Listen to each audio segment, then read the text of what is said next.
Hello and welcome to a new video for our school channel. For those who don't know me, my name is Vanessa and I work as a Montessori guide at the Children's House. I have prepared a presentation about the first steps in reading and writing with the Montessori method for children aged 3 to 6. As many parents are interested in learning how to support their children in this process. I will also share some practical tips that you can use at home with your own children. Through this video, you will see clips and photos of children in our classroom who are currently working in this process or engaging in activities that indirectly prepare them for reading and writing. So this will give you a realistic idea of how it all works in practice. I hope you enjoy this video. As I mentioned before, I'm going to take you through the first steps of reading and writing with the Montessori method.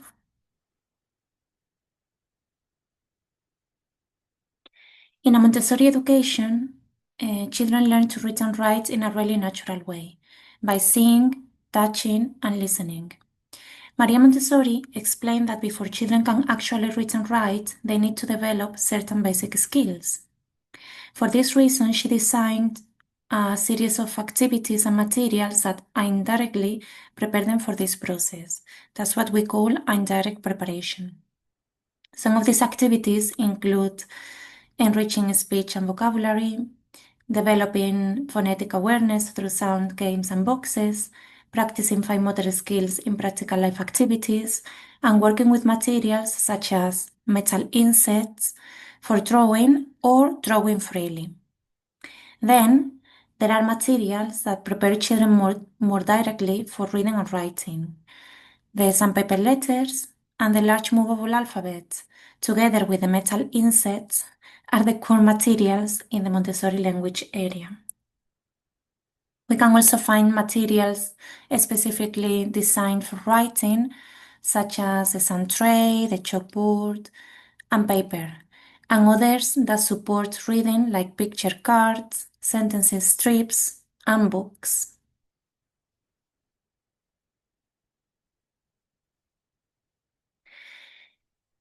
So in Montessori, practical life activities play a really important role.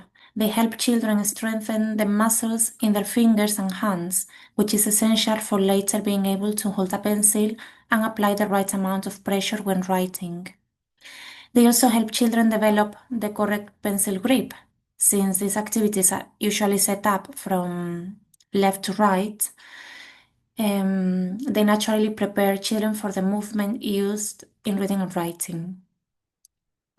So you can see here that the children use their hands for these activities, and as I said, they strengthen the hands, the fingers, because later they need to be able to hold firmly the writing tool and apply the right force for writing.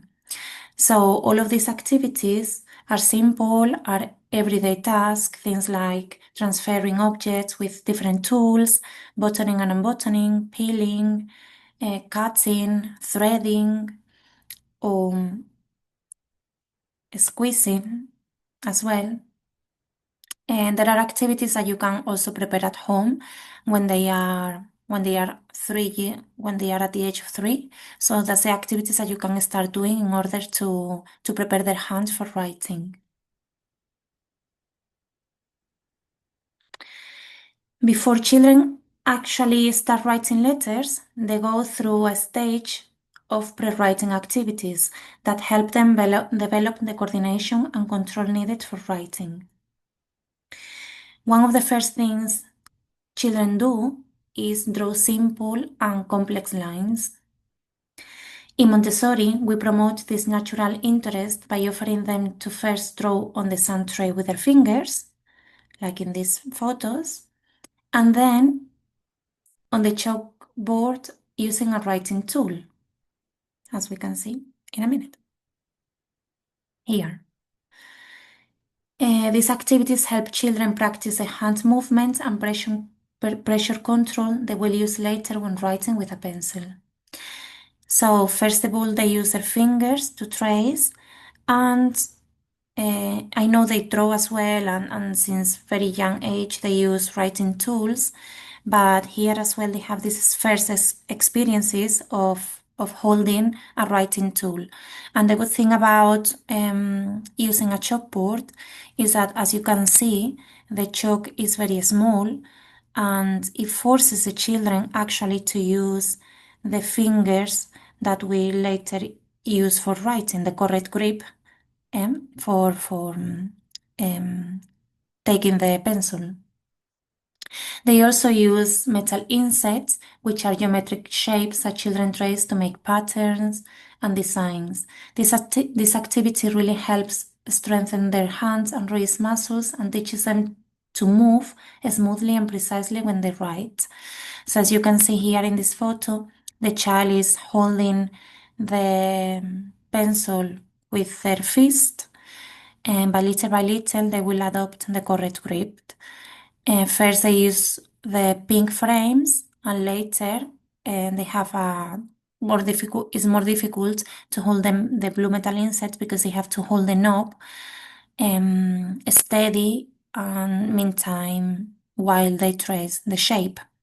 And if you have a look, this child and this child are the same. So he holds here the pencil with a whole fist, but when he uses chalk, because the chalk is smaller, we normally chop it in half and give them smaller pieces of chalk. He is forced to use their fingers in order to draw shapes. So here as well, they draw freely, and they are working on their hand movements when drawing. So drawing is a very important activity before learning how to write. All of these activities, of course, you can are small steps that prepare children to write with confidence and to actually enjoy the process of writing. As I said, free drawing is also encouraged. It lets children express their creativity while continuing to refine their fine motor skills and control pencils. These activities, you can prepare them at home as well. And then I will show you later on how you can prepare a sand tray at home, which is very easy. As we saw with pre-writing activities, children first develop the hand control and coordination they will need for writing. At the same time, their brains are developing in other important ways, especially in language. That's what we focus on next.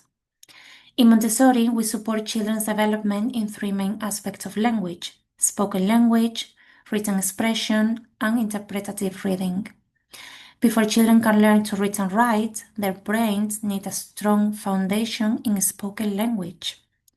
Research shows that vocabulary growth during the early years is actually one of the strongest predictors of later reading success.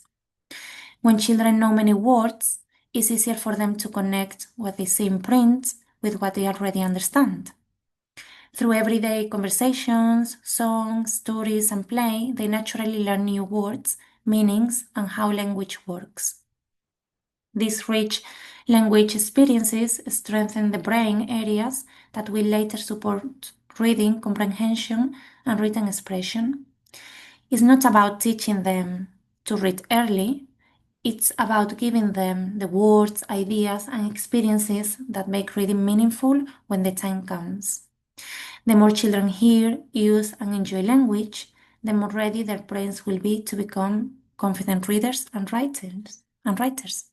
So in the classroom, we do many activities to enrich vocabulary and encourage conversation skills. For example, we use three-part cards, which are vocabulary cards about different topics: animals, classroom objects, fruits and vegetables, seasons, monuments, continents. So these, we call them three-part cards, even though here we are using the two parts of the cards. We also have the tags. When the child learns how to read, they can read the tag and match it with the corresponding picture. We also play memory games here, in which we reinforce the learning of the vocabulary. They need to find the match of the image that they have lived. So they are working on memory and vocabulary skills. But vocabulary learning doesn't just happen in one place in the language area in Montessori. It's happening all around the classroom. In the practical life area, children learn names of everyday objects they might see at home, like jugs, tea towels, bowls, sponge, droppers, syringe, all of that. In the sensorial area, they explore qualities. This is materials, some of the materials that we use in the sensorial area. So they explore qualities like shape, size, and color, and learn the words to describe them. They learn like is bigger, the biggest, the dark, light, the names of the colors, the names of the shapes. And in the cultural area, they pick up words about animals, continents, plants, a lot of interesting topics that we work on little projects that we do in the class. Every day, every area gives them a new words and ideas, so language is constantly growing in a natural and meaningful way. And also we do circle time, and during circle time, children get the chance to express themselves, ask questions, and share their ideas, which helps build both confidence and language fluency. We also read, we have moments of reading stories as well, where they also learn a lot of vocabulary and following, and they also learn how to follow a sequence of events. Around the age of 3, once children have developed language, they know a good amount of words and can express themselves pretty clear. We start working on phonological awareness. As it says in here, phonological awareness refers to the ability to recognize and manipulate the individual sounds. The sounds of the letters, they are called phonemes, that make up spoken words. It develops before learning to read and write.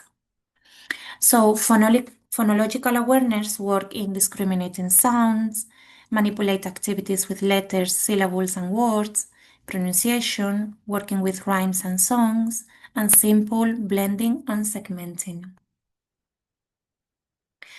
The first step is simply listening to the sound that make up words. This is really important because it builds a foundation for learning letter sounds. Children need to hear and start recognizing individual sounds in words before they can connect those sounds with the letter shapes. So here we use the sound box that I mentioned before, and in the sound box we have each letter, and there are objects that begins with a letter sound. So, for example, O for octopus, V for violin, and T for turtle, trumpet. So if we want to work with children in letter sounds, we will have a little basket, and if we want to work on the letter A, K, and O, they will take those objects and then they will play with the game I Spy. We also, every time that we play that game, first of all, we ask the child if they know that object. It's very important that before playing the game, the children knows the object. The children know what animal you are showing them. So you are giving them the vocabulary first. You will say, do you know what this is? And then if the child doesn't know, then you tell them. And if the child knows, perfect, you move into the next object. We don't have this material in the classroom, but you can also get it at home, and they start becoming familiar with the letter shapes. This one is in print letter, but well, it's fine for now. So we also use songs for each letter sound, do rhymes, and work with letter puzzles. So we have a song here, and each letter has their own song. So we sing it, so the children start getting familiar with the sounds of the letters.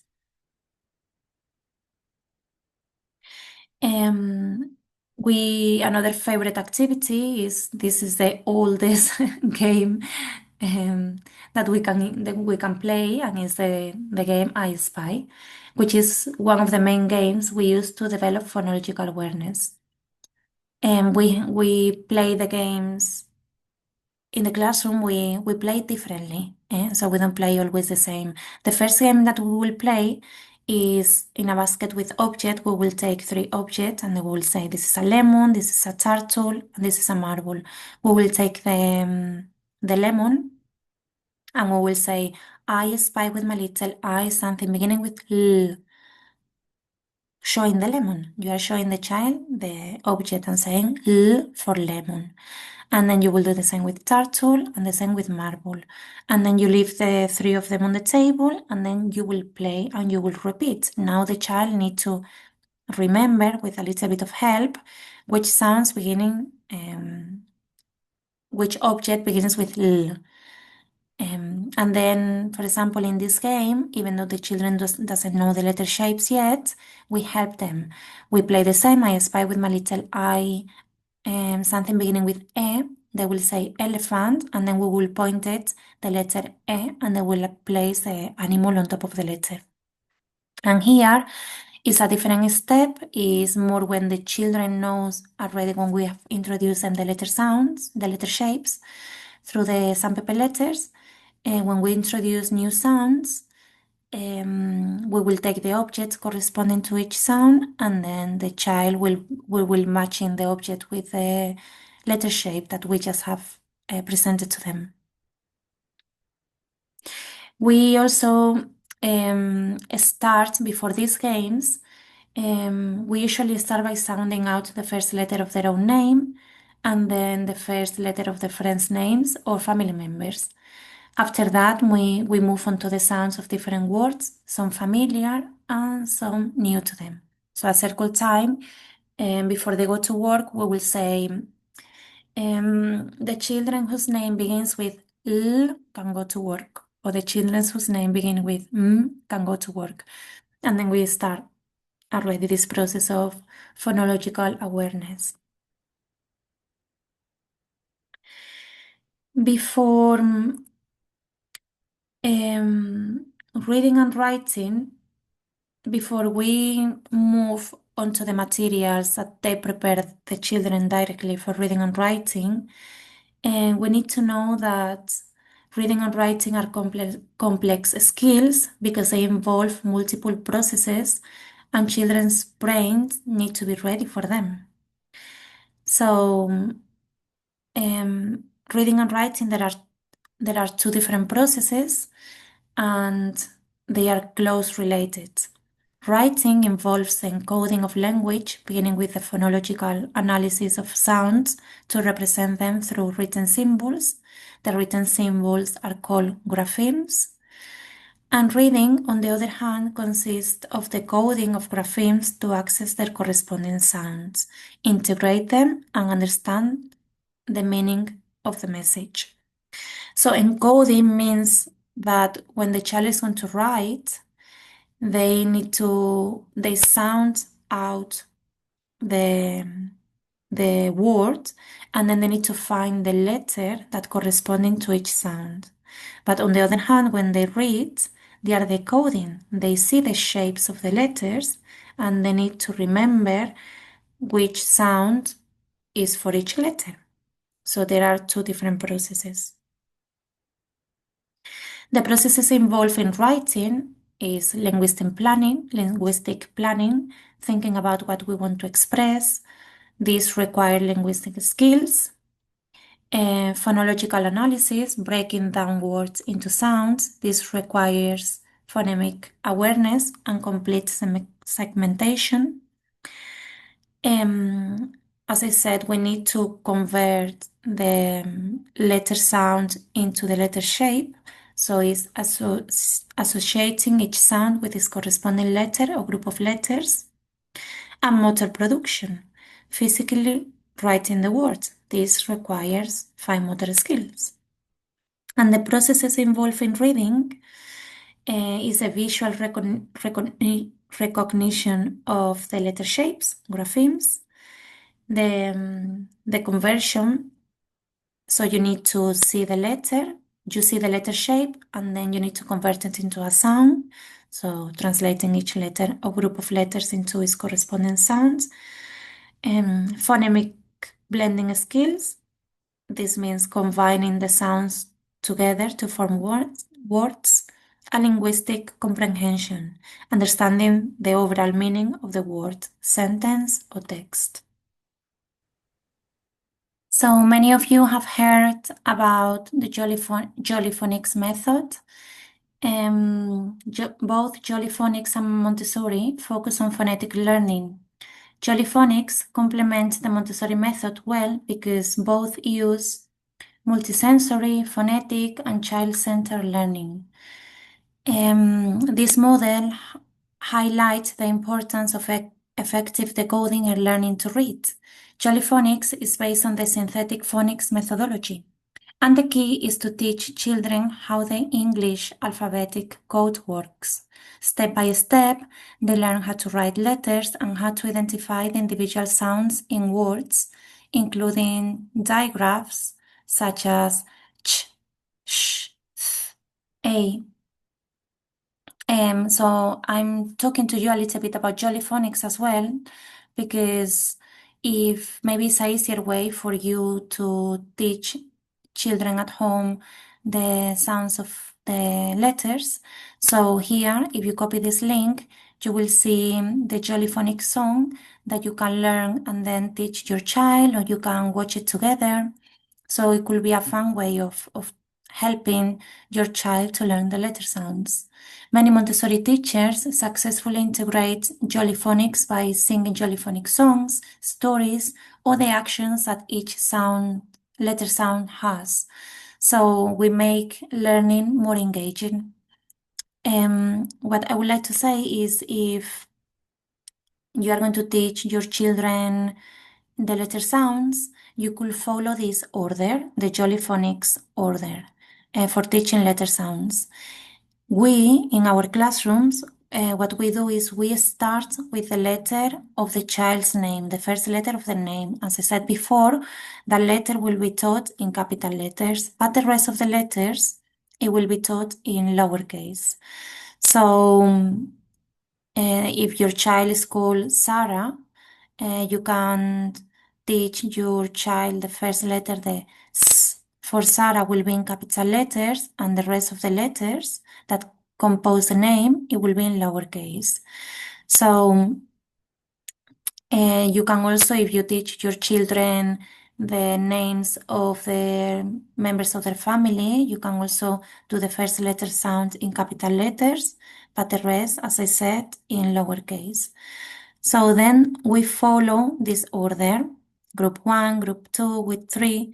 Group 3, I change it a little bit because sometimes I feel like children they remember easily letter sounds like M, that will be M, and they will remember very easily than maybe others like H, or L is another sound that they can remember easily.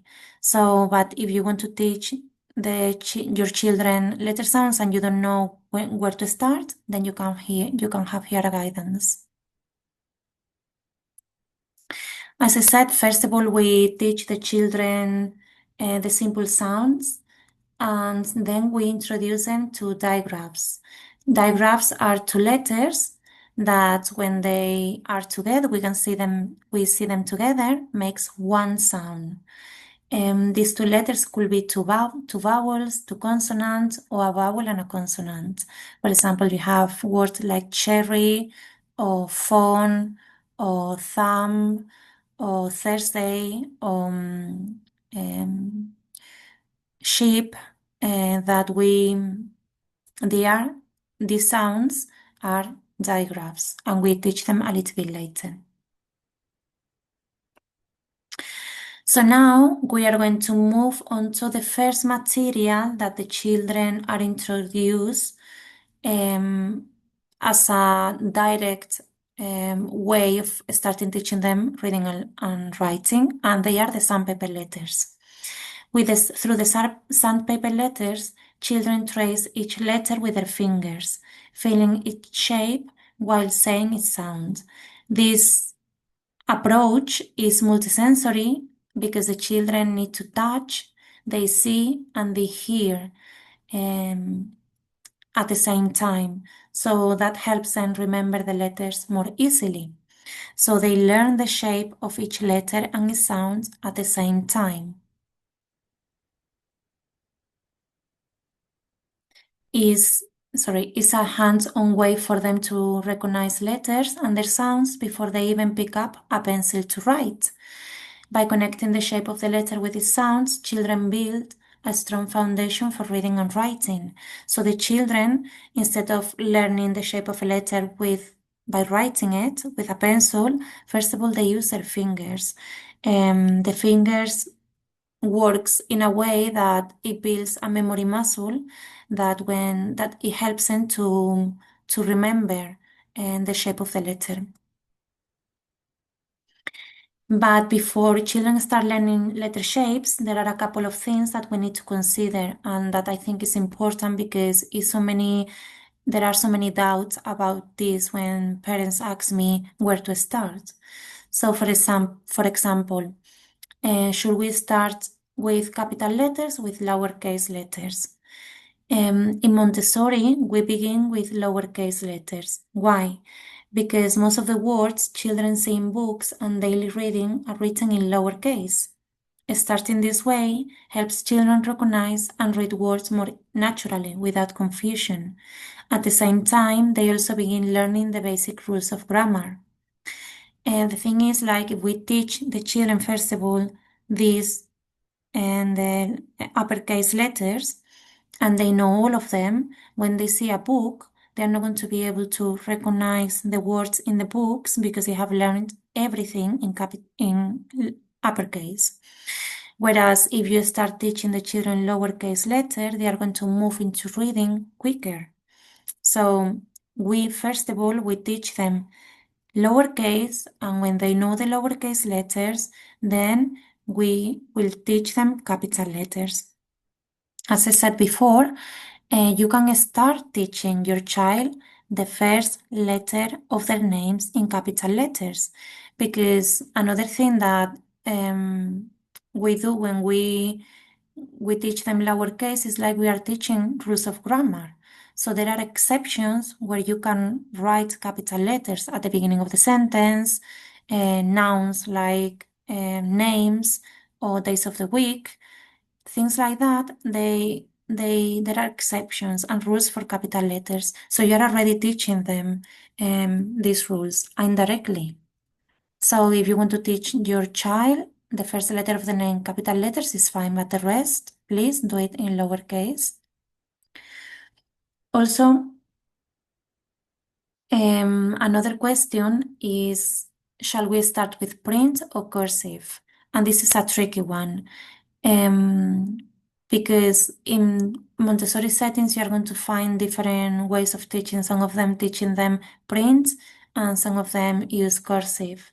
However, Maria Montessori advocated teaching cursive letter first because cursive writing follows a neuropsychological development process. However, as I said, you will see different settings doing differently. In our classroom, we introduce cursive writing first, but at the same time, we also show children how some letters can be written in two different ways. For example, when we have a look at the letter B, we teach them the cursive shape for B, but we also will say, but bear in mind that you can also find this another way of writing B.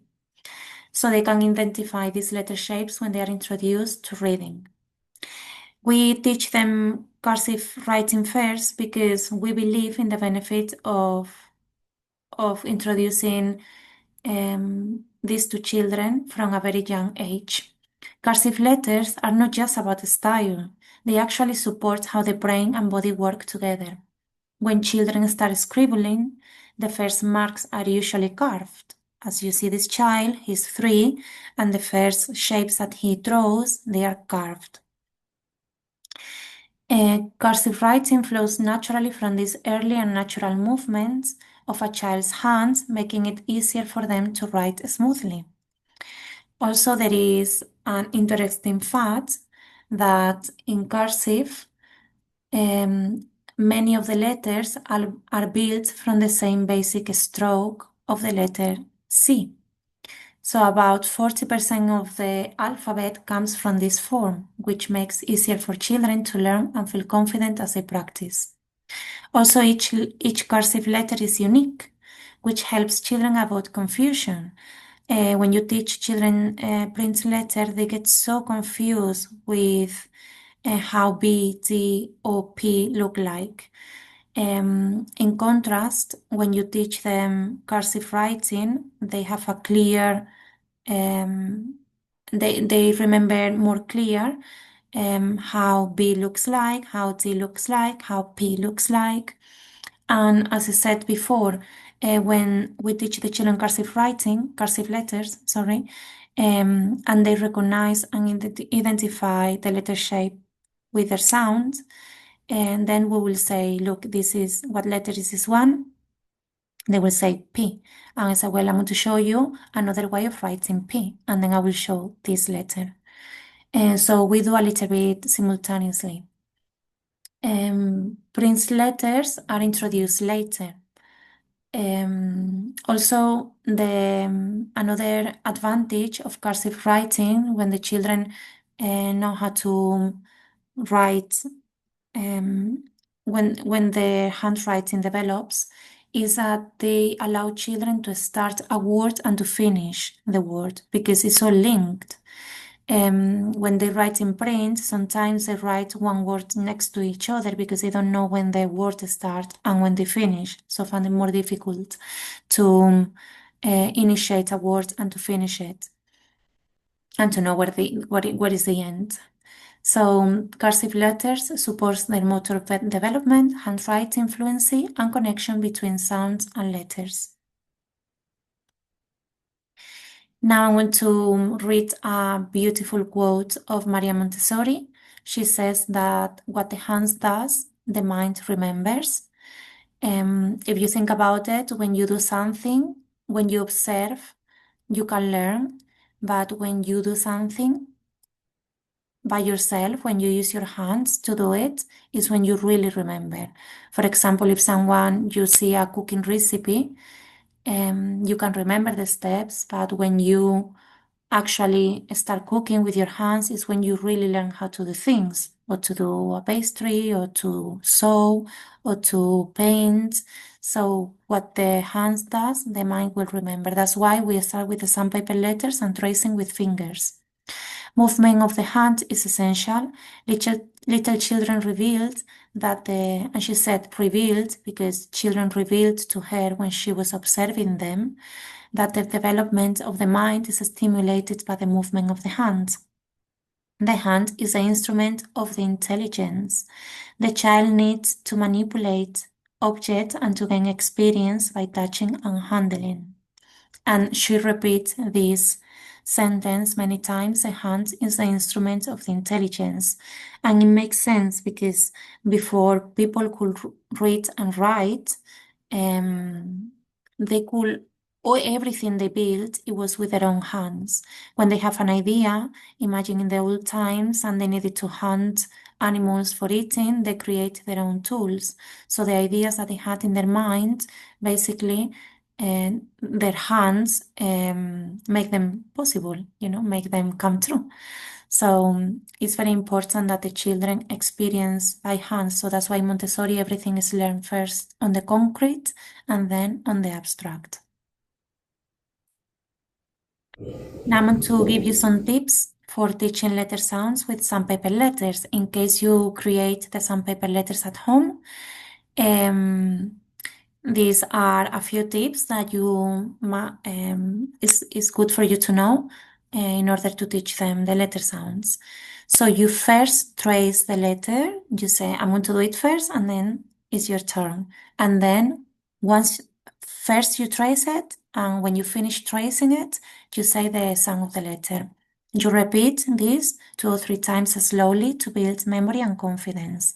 And then you encourage to trace in the correct direction. So in the video, I just do it once for you to have an idea. I don't want to take it too long. I don't want to make it too long.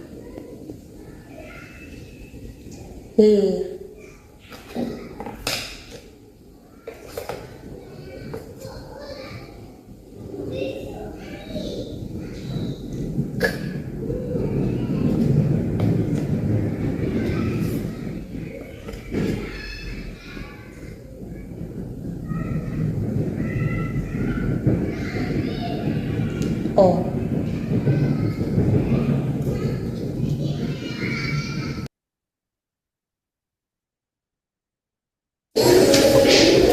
Sorry. This is Canva that always plays the videos at the same time. So now we are going to see some examples of children in the classroom learning how to trace shapes, okay, and learning the letter shapes with their fingers first. So first, we are going to see this child who is learning the letter shape.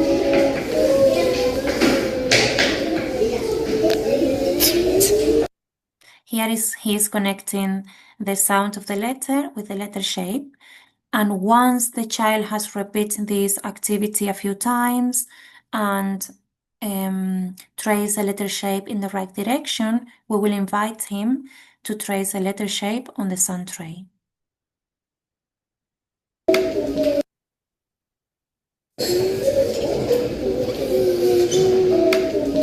Now he's practicing writing on the sun tray. And here there is another child who is learning the letters of his name as well. And he has practiced tracing this letter shape on the sandpaper letter. And now he is practicing as well on the sun tray.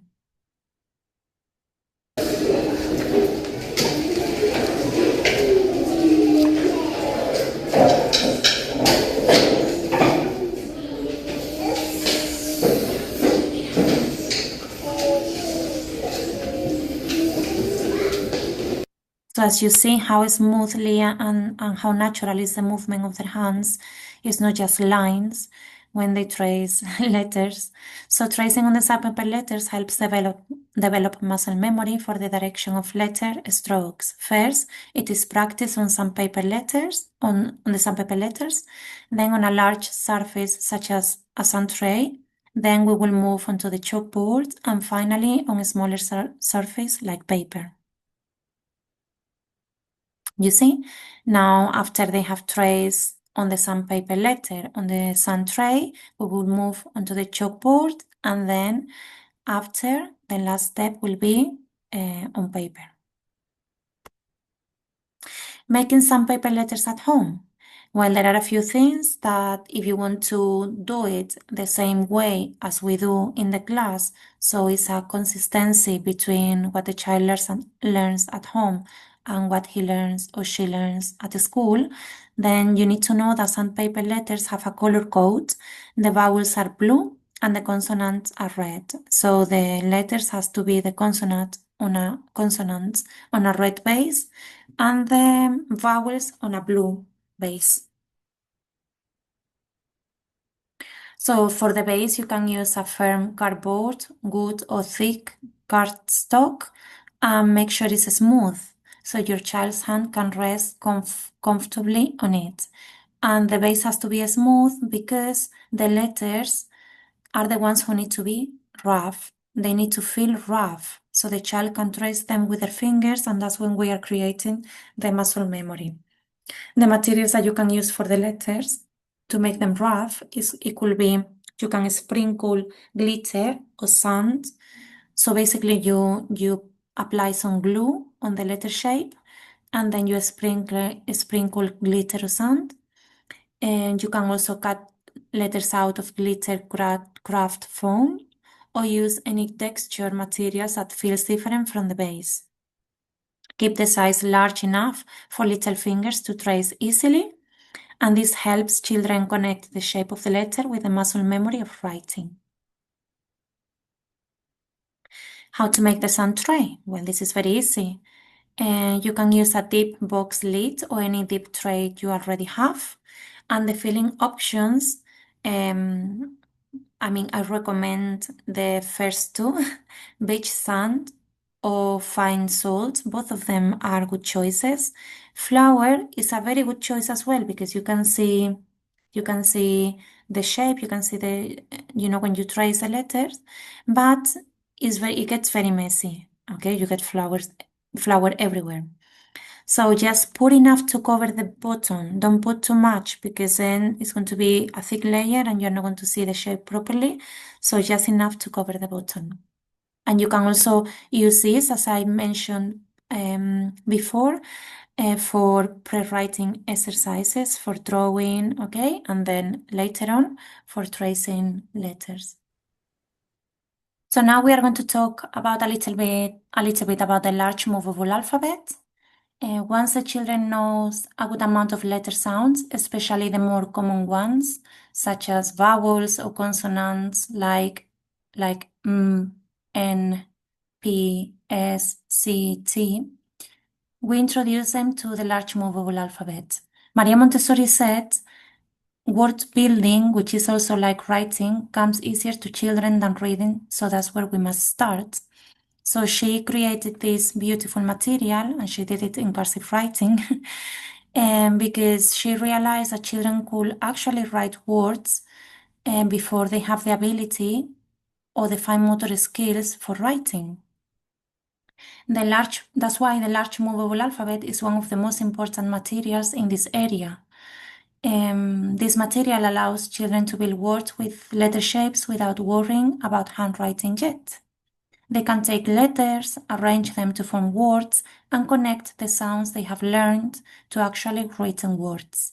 It's a fun, hands-on way for them to practice spelling, word construction, and early reading.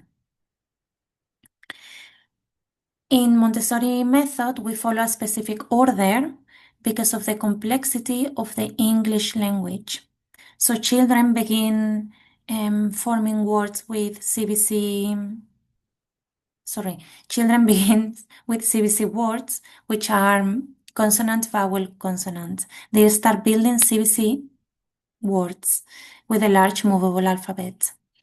Then another thing that we work with a large movable alphabet is to listen and think of the words in order to build it. So for that, we guide them with pictures and objects. So when the children first start writing words, we give them examples, we give them pictures, so they can focus on that words and they can start building. So as well, we work in identifying the sounds from the beginning to the end. And when they identify the sounds, or while they are identifying each sound, they take the letters for each sound, forming the word from left to right. So now I'm going to show you an example of a child who is learning how to form words. And this is possibly the second time that I have shown him the large movable alphabet. The second or the third time, I don't remember now, but it's like very early stage stage of working with a large movable alphabet. So you will see how we do.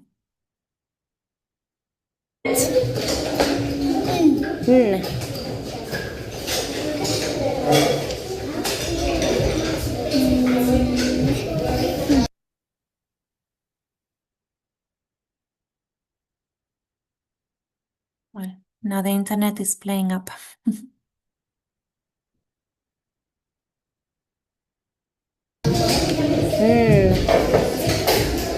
And then?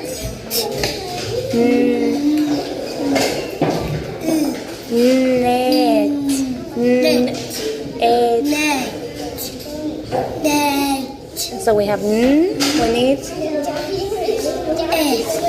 that's it. And the last sound, that's it.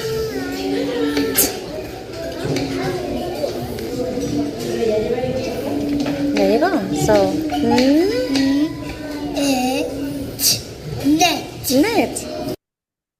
So as you can see, the child is learning how to identify each sound within a word, and also when they write the word, they actually read it. So they are learning how to write and read at the same time, more or less at the same time.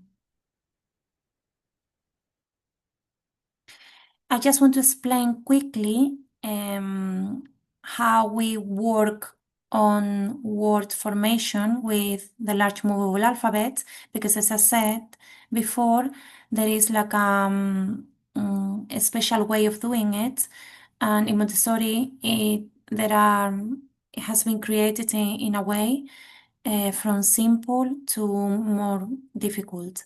So first of all, we will introduce children to what is called the pink series, and this is a stage in which children are building CBC words, and they are phonetic words. All the words that you give to the child in order to build, they are phonetics, okay, like cat, mat, map, hen, web, bed, pin, lead, lip, six, lock, mop, pot, sun, nut, jug. So they are all phonetic. There are obviously 3-letter words, but that they are non-phonetic, so we don't introduce those to them yet. So we focus on only on phonetics words. Then when they have worked and practiced a lot with CBC words, we will move into the blue series that in this stage is still completely phonetic, and we are now introducing them words that don't follow the phonic sounds. So the words here, the difference between the pink and the blue series is that here the words are longer and we are introducing blends. We can have blends that come at the beginning of the word, like plant, P-L, okay, we will make the blend plant, or stamp. We can also have blends at the end of the word, for example, mask, or we can have or stamp or sink. So, or we can have as well blends in the middle of the word like bucket, magnet, or a combination of blends that can be at the beginning, that in one word they have blends at the beginning and at the end. For example, black, it will be one of those words. Or here as well we have insect, that also have blends in the beginning at the end of the word. So then when they have practiced a lot with 4 or 5 words building, we move into the green series. And here is where we introduce the digraphs. Sorry, here there is a spelling mistake. And here we will introduce them to some of them, like sh, ch, o, a. So, and also we will write them with a large movable alphabet.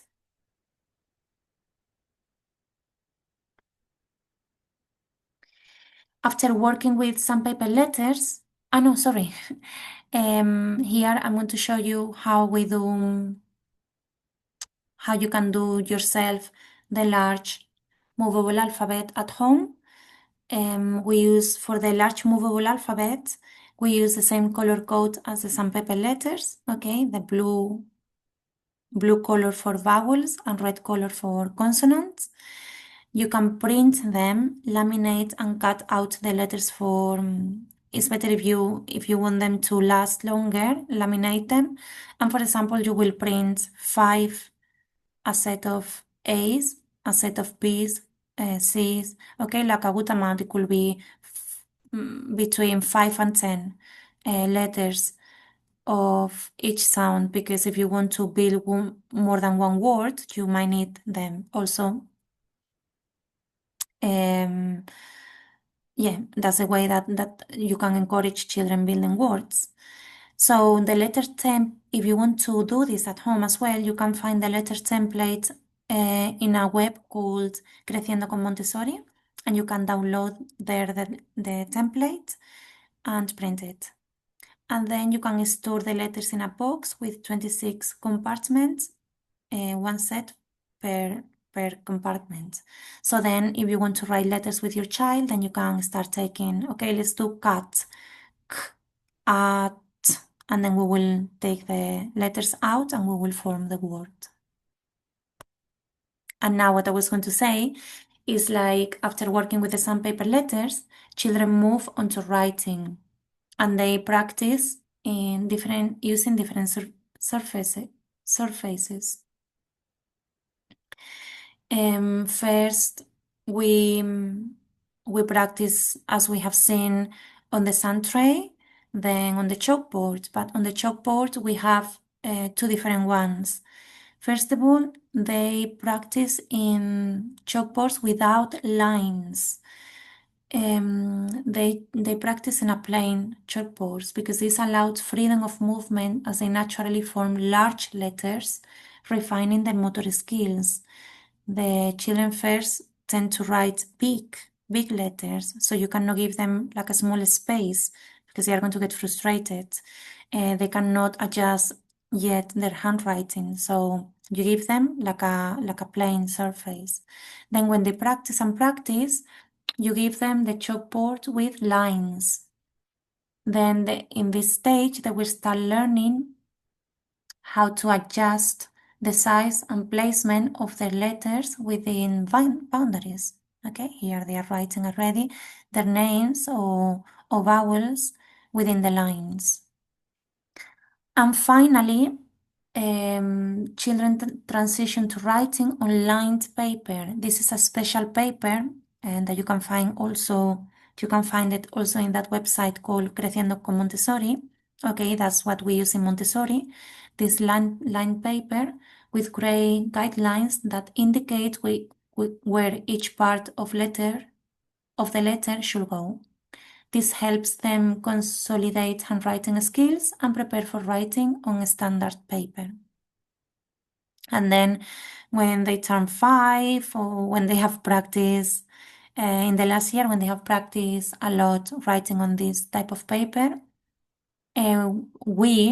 but we do just because it's our choice, we give them their notebooks because it makes them very excited that they already have their own books in which they can write and they can practice their writing and sometimes we give them suggestions of what to write and sometimes they come with ideas. So it's nice for them to see their progress as they emerge in the writing. After the child becomes familiar with the large movable alphabet, can identify and break the words into sounds, which is called segmenting, and is able to build simple CBC words, we begin introducing them to early reading. Early reading is presented following the same specific sequence used when forming words with a large movable alphabet, ensuring a smooth and consistent transition from writing to reading. So for reading, we also follow the same sequence, the same methods that we use for when we are building words with a large movable alphabet. So first we will introduce them to reading CBC words through the pink series and CBC sentences strips. This is a color code as well, and the child can identify easily in which materials they have to use when we ask them for it. And then we move into the 4-5 letter word reading, which is the blue series. And then as well, we give them sentence strips. And then we move on to non-phonetic words with the digraphs through the green series. Also they will be eventually reading longer sentences and books according to their age. So now I would like to explain a little bit what is needed to read a word. So what the child needs, to be able to read a word? Well, the child needs to have a knowledge of most letter sounds. they need to know that we start reading from left to right. That's why we have done previously many activities that actually helps with the movement of looking from left to right and moving their hands from left to right, turning letters into sounds, decoding, blend the sounds together and say the word. So now I'm going to show you this video of this child. This child is the same child who was building the words with a large movable alphabet, and he's learning how to read CBC words. This is the second time I showed him this material, and let's have a look at it so you can understand better the process. E,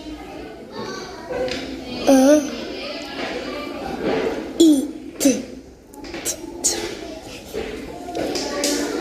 Say again.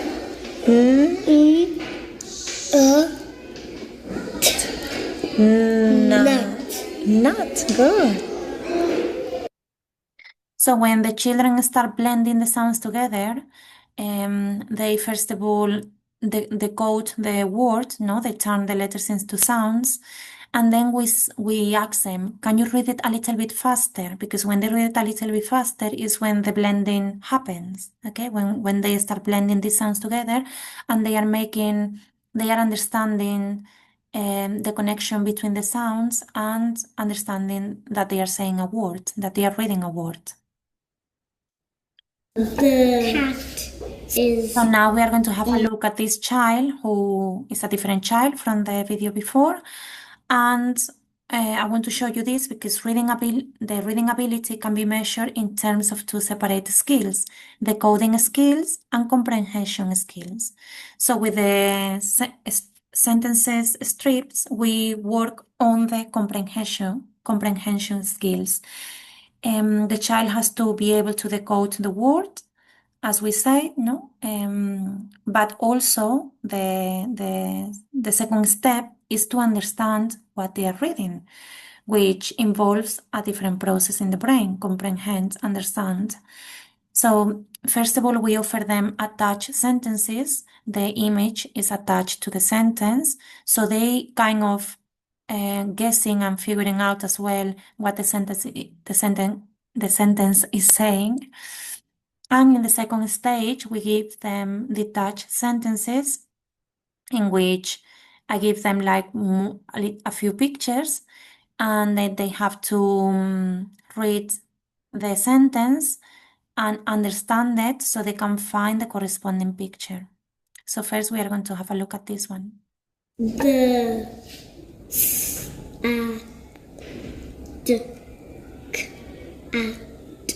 is on the mat. What does it say? It says the cat is sad and it's on the mat. Okay. The cat is on in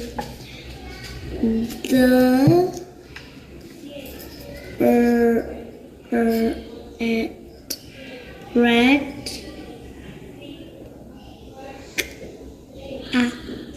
cap. This one. What does it say? The cat is on In the cap. what color is the cap? Red cap. That's it. So one thing that we do when the child reads something is we need to make sure that they understand, and you can ask them questions. What color is the cap? How was the cat feeling? Or the dog in this one, no? The vet has a sad dog. How was the dog feeling? Who has the dog? The vet. So in there you are working on comprehension skills. So at this stage, children are beginning early reading. They can hear and separate the sounds in words, build simple words, and start recognizing them in print and reading them. So these are examples. I wanted to show you the materials that we have for for the color code of the series, the pink series for reading. We read words, with the middle vowel a, e, o. So, and then we have as well the sentence strips. We have it's still phonetic. If you read them, there you can hear every sound within the word: tent, desk, gift, trunk, sink, clap. So here is where we work on blending two consonants together, but they are still phonetics. We also have this list in the pink series too, that they give you a range of vocabulary, nouns, verbs, adjectives, so the children will read. There are the sentences, attached sentences and detached, and this will be the green series where we will introduce the phonograms, which is the same as digraphs. Also, we have three part cards that, as I said before, at the very beginning, when we talk about vocabulary, the children now they have the tags, the labels, and when they can read, we will give them the labels, and then they will match the picture with the labels, and they can actually work by themselves on learning new vocabulary. And these are books that follows the order of the sequence that we have been telling you about: CBC words, and then longer words and phonograms. Okay, so that books we also have in the class. So before I finish this presentation, I would like to share a little about what neuroscience tells us about reading and writing in the early years.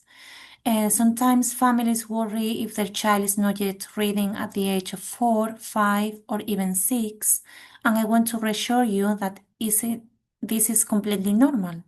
Every child develops at their own pace, and the brain areas involved in reading and writing are still maturing during these years.